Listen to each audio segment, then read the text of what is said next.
Creamline na nanatiling walang mantsa matapos walisin ng Strong Group Athletics. Mabilis na ginawa ng Creamline ang kanilang trabaho para tapusin agad ang Strong Group sa score na 25-13, 25-13 at 25-19 para manguna sa 2024 Premier Volleyball League All-Filipino Conference na ginanap sa PhilSports Arena. Ang Cool Smashers na nag-iisa na ngayon sa tuktok na may 4 na panalo at wala pang talong record ay pinalawig ang kanilang winning run sa 19 games matapos dominahin ang Athletics sa 1 oras at 11 minutong bakbakan na itinatampok ang pambihirang score na 15-1 sa pangalawang set. Talagang paralisa ang SGA sa ginawa ng Creamline. Kaya malaki ang pinagpasalamat ni Coach Sherwin sa kanyang mga manlalaro dahil bukod sa ipinakita nilang galaw na nag-synchronize pa rin ang kanyang mga players, nakikita pa rin ni Coach na pinagtrabahuan ng Cool Smashers upang makuha ang panalo. At higit sa lahat, ang hindi tinitignan kung sino ang kanilang makakalaban. Kumbaga nandun pa rin yung respeto at para kay Coach, yun ang mas importante. Ginamit ni Coach Sherwin ang kanyang buong bench player sa laro na umiscore ng overall 11 points nang hindi bababa sa 2 puntos ang bawat isa sa kabila ng tagumpay laban sa bagong dating na Strong Group sa PVL. Ito ay isang maituturing na dominanting performance para sa Creamline Cool Smashers dahil sa na-convert nilang 44 attacks laban sa Strong Group na 27 attacks lamang. Ang Cool Smashers ay mayroon ding 6 service aces kumpara sa isang service ace ng SGA at 4 na killer blocks kumpara naman sa isang block lamang na nagawa ng Athletics.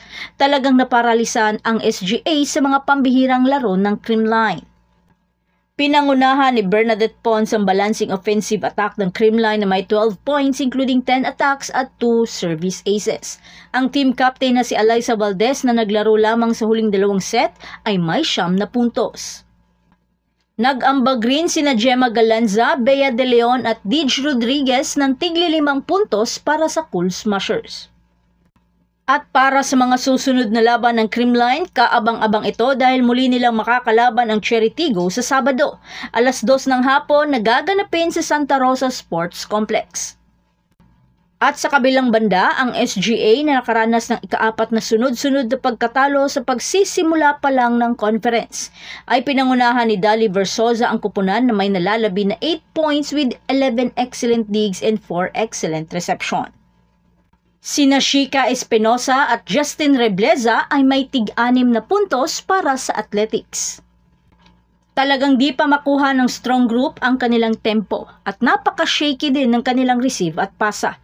Maaaring kinakailangan pa ng mahabang panahon upang matansya na nila ang kanilang connection at chemistry sa bawat isa. Pasasaan pa't makukuha din nila.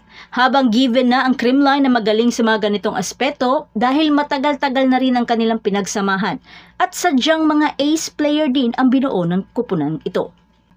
Samantala, muli na namang mapapasabak ang Strong Group sa isa sa mga powerhouse team dahil sa Martes, makakaharap nila ang Signal HD Spikers 4:00 ng hapon, March 19, Martes na gaganapin sa PhilOil Eco Oil Center.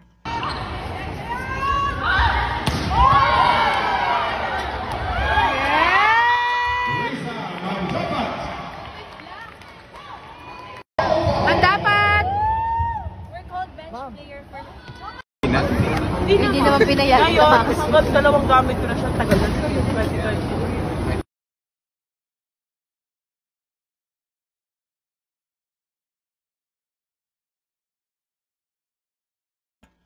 So that's it. Thanks for supporting this channel and please don't forget to like and subscribe and spike the notification bell para lagi kang updated sa mga valuable ganap.